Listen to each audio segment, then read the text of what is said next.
Hi, this is Denise the Kuiper calling. My question is, when I'm boosting a post on Facebook, what are the best options to reach more people? Should I choose my audience to be people who like your page and their friends, or people you choose through targeting by location, age, whatnot? Thanks, guys.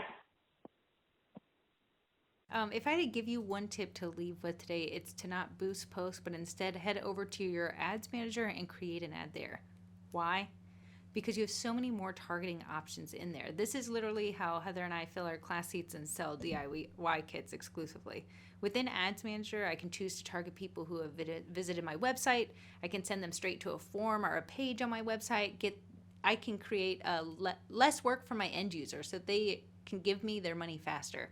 There's no pain of clicking, clicking, and clicking. Within Ads Manager, I can also upload email addresses and exclude people who have purchased from me already and use my marketing dollars to target those who haven't yet reached into their wallet, making my ad dollars go farther.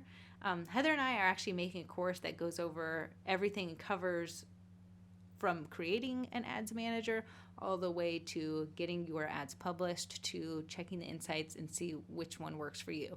But if you're like, girl, I don't have that kind of time, I can only boost. If I had to say boost to your warmest audience. If that's people who have liked your page and their friends, that's who you're going to want to boost to.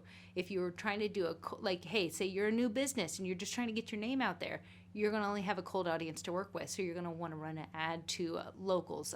Whether this goes back to the client avatar. Who is your client avatar? Are they a working mom with kids under the age of a certain age?